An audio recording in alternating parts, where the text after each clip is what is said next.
ரேவதி கார்த்தி கதையில் அடுத்து என்ன நடக்கும்னு பார்க்கலாம் வாங்க. வீடியோக்குள்ளே போகிறதுக்கு முன்னாடி இந்த வீடியோ பிடிச்சிருந்தா லைக் பண்ணிவிட்டு பாருங்கள். நம்ம ரேவதி களத்தில் கார்த்தி வந்துட்டு அந்த மாலையை போட்டுடுறாரு. போடும் பொழுது சாமுண்டீஸ்வரியும் சந்திரகலாவும் பார்க்குறாங்க. பார்த்த உடனே பயங்கரமாக அதிர்ச்சி ஆகுறாங்க. அப்படின்னு சொல்லிட்டு பக்கத்தில் ஓடி வராங்க. அதுக்கு முன்னாடி கார்த்தி வந்து மாலையை போட்டு முடிச்சிடுறாங்க. உடனே ஈஸ்வரி அந்த இடத்துல பயங்கரமாக டென்ஷன் ஆகுறாங்க. என்ன சந்திரா இதெல்லாம் இப்படி நடந்துருச்சு, இவன் எப்படி இங்கே வந்தான் அப்படின்னு சொல்லிட்டு கோவப்படுறாங்க. அப்போ சந்திரகலா சொல்கிறாங்க, இருங்கக்கா நான் போயிட்டு அவனை இப்போ உண்டில்லைன்னு ஆக்கிடுறேன் பாருங்க அப்படின்னு சொல்லி நேராக வராங்க. டேய் நீ எதுக்குடா எங்கள் வீட்டு பொண்ணு கழுத்தில் மாலை போட்ட, உனக்கு இதுக்கு என்ன சம்மந்தம் அப்படின்னு சொல்லி கேட்குறாங்க. அப்போ உடனே ரேவதி சொல்கிறாங்க, சித்தி அவர் அப்படிலாம் பேசாதீங்க, அவர் எங்கள் கம்பெனியோடைய எம்டி அப்படின்னு சொல்கிறாங்க. இதோ பாரு ரேவதி, உங்கள் கம்பெனி எப்படின்னா உங்கள் கம்பெனியோடல இருக்கணும், எதுக்காக தேவையில்லாமல் உங்கள் கழுத்தில் இப்போ மாலையை போட்டார், நாங்கள் பூஜை ஏற்பாடு செஞ்சு வச்சுருக்கிறது வேறு, இவர் எதுக்காக வந்து இப்படிலாம் பண்ணணும் அப்படின்னு சொல்லி கோவப்பட்டு அந்த இடத்துல பேசுகிறாங்க. அப்போது ராஜராஜன் சொல்கிறாங்க, இதோ பாரு சந்திரா, ரத்த சம்பந்தம் இல்லாத ஒருத்தர் தானே ரேவதி கழுத்தில் மாலையை போடணும்னு சொன்னீங்க. இப்போது ரேவதி கம்பெனியில் வேலை பார்க்குறாங்க, அவங்க மாலை போட்டதில் இப்போ என்ன இருக்குது, எல்லாமே சரியாக தானே நடந்திருக்கு, இப்போ எதுக்காக இவ்வளோ கோவப்படுறீங்க நீயும் சாமுண்டீஸ்வரியும் அப்படின்னு சொல்லி கேட்குறாங்க. அதுக்கு இல்லை மாமா, தேவையில்லாமல் மூணாவது மனுஷன் வந்து இது மாதிரிலாம் பண்ணலாமா, யார் என்னென்னு தெரியாமல் அப்படிங்கிற மாதிரி இந்த இடத்துல பேசுகிறாங்க. சரி விடுங்க, நடந்தது முடிஞ்சிருச்சு, வாங்க எல்லோரும் வீட்டுக்கு கிளம்பலாம் அப்படின்னு சொல்கிறாங்க. அப்போ உடனே என்ன செய்கிறாங்கன்னா சாமுண்டீஸ்வரியும் சந்திரகலாவும் கோவமாக நேராக வீட்டுக்கு போகிறாங்க. அதுக்கு முன்னாடி இவங்க 2 பேரும் நேராக கோவிலுக்கு சாமி கும்பிட்றதுக்காக ராஜராஜன் கூட்டிகிட்டு போகிறாங்க. அப்போது ரேவதியும் கார்த்தியும் ஜோடியாக நின்று சாமி கும்பிட்றாங்க. அப்போது கோவில் பூசாரி திருநீரெல்லாம் எடுத்துகிட்டு வந்து கொடுக்குறாங்க. அங்கே சாமியெல்லாம் நல்லபடியாக கும்பிட்டு முடித்ததோட நேராக சரிங்க சார் நான் கிளம்புறேன் அப்படின்னு சொல்லிட்டு நம்ம கார்த்தி சொல்கிறாரு.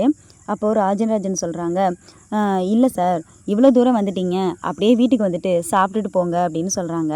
இல்லை பரவாயில்ல இருக்கட்டும், எனக்கு வேலை இருக்கு, நான் கிளம்புறேன் அப்படின்னு கார்த்தி சொல்கிறாரு. உடனே ரேவதி சொல்லுவாங்க, சார் வாங்க சார் வீட்டுக்கு வந்துட்டு நீங்களே இங்கே கூட சாப்பிட்டுட்டே போகலாம் அப்படின்னு சொல்லி கூப்பிடுறாங்க.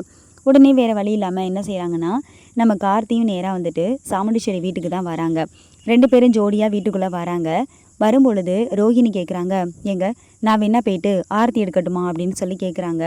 இதோ பாரு ரோஹிணி, அதுக்கான நேரமெல்லாம் இப்போ கிடையாது, இப்போ நீ அந்த மாதிரியெல்லாம் பண்ணினா ரேவதிக்கு டவுட் வரும், அதனால் நீ கொஞ்சம் அமைதியாக இரு, அதில் அப்புறம் பார்த்துக்கலாம் அப்படிங்கிற மாதிரி மயில் வாகனம் சொல்கிறாங்க. அப்போ உடனே 2 பேரும் உள்ளே வராங்க. வரும்பொழுது சாப்பாடு ஏற்பாடுகள் எல்லாம் ரெடியாக இருக்குது, சாப்பிட்டு போகலான்னு சொல்லிட்டு அந்த இடத்துல கார்த்தியை உட்கார வச்சு சாப்பாடு வைக்கிறாங்க. அப்போ உடனே மயில் வாகனமும் ரோஹிணியெல்லாம் சொல்கிறாங்க, இதோ பாரு ரேவதி, நீயும் போயிட்டு உட்காரு, நான் பரிமாறுறேன் அப்படின்னு சொல்கிறாங்க. அப்போ ரேவதி சொல்கிறாங்க, பரவாயில்லக்கா இருக்கட்டும், நான் அப்புறம் சாப்பிட்டுக்கிறேன் அப்படின்னு சொல்கிறாங்க. இல்லடி நீயும் போய் உட்காந்து சாப்பிடு அப்படின்னு சொல்லிட்டு ரேவதியையும் கார்த்தி பக்கத்தில் உட்கார வச்சு ரோஹிணி பரிமாறுறாங்க. அப்போது மயில் வாகனமும் ராஜராஜனும் இதை பார்த்து ரொம்ப சந்தோஷப்படுறாங்க. அவங்க என்னென்னமோ திட்டமெல்லாம் போட்டாங்க மாமா, ஆனால் கடைசியில் நம்ம சகலை தான் ஜெயிச்சிருக்காப்புல, இதே மாதிரி எல்லாமே நல்லா தான் நடந்தால் சந்தோஷந்தான் அப்படிங்கிற மாதிரி பேசிகிட்டு இருக்காங்க. சரின்னு சொல்லிட்டு சந்திராவும் சாமுண்டீஸ்வரியும் ஒரு ஓரமாக நின்று முறைச்சி பார்த்துக்கிட்டு இருக்காங்க. இவங்க 2 பேரும் சாப்பிட்றாங்க. சாப்பிட்டு முடிச்சதோட சரி நான் கிளம்புறேன்னு சொல்லிட்டு அங்கேருந்து கார்த்தி கிளம்பி போகிறாரு. உடனே சாமுண்டீஸ்வரி கோவமாக அவங்க ரூமுக்கு போகிறாங்க. அப்போது சந்திரா வராங்க. அக்கா இது மாதிரிலாம் நடக்கும்னு நான் எதிர்பார்க்கவே இல்லைன்னு சொல்கிறாங்க. நானும் கொஞ்சம் கூட எதிர்பார்க்கல, நம்ம இந்த ஏற்பாடுகளெல்லாம் செஞ்சது அவனுக்கு எப்படி தெரிய வந்துச்சு, அவன் எப்படி அங்கே வந்தான், யாரோ அவனுக்கு தகவல் கொடுத்துருக்காங்க, இது எல்லாத்துக்கும் காரணம் அந்த மயில் வாகனமாக தான் இருக்கணும் அப்படின்னு சொல்லி பேசிகிட்டு இருக்காங்க. அப்போ உடனே என்ன நடந்துச்சுன்னா இந்த சூரியகலா இருக்காங்க இல்லையா, அவங்க வந்துட்டு ஃபோன் பண்ணுறாங்க.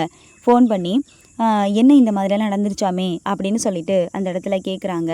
அப்போ உடனே சந்திரகலா சொல்கிறாங்க, ஆமாம் கலா, அங்கே எதிர்பார்த்த மாதிரி அங்கே எதுவுமே நடக்கலை அப்படின்னு சொல்கிறாங்க. அவன் எப்படி அங்கே வந்தான், அவன் வரக்கூடாத அளவுக்கு தானே நம்ம எல்லா ஏற்பாடுகளும் கரெக்டாக பண்ணோம், கடைசியில் வந்து காரியத்தை கெடுத்துட்டானே அப்படின்னு சொல்லி பேசிகிட்டு இருக்காங்க. சரி இந்த விஷயத்த போனால் என்ன, அடுத்த முறை அவன் எப்படியாவது அவனை தோற்கடிச்சு நம்ம நினச்சதை நடத்தி பார்க்கணும் ஆண்டி அப்படின்னு சொல்கிறாங்க. கண்டிப்பாக செய்யணும் அப்படின்னு சொல்லி அந்த இடத்துல பேசிகிட்டு இருக்காங்க. கூடி சீக்கிரமாகவே நம்ம ரேவதிக்கு வந்துட்டு கார்த்தி யாருங்கிற உண்மை தெரிய வரப்போகுது. அதை அடுத்து வரப்போகிற வெளியில் பார்க்கலாம்.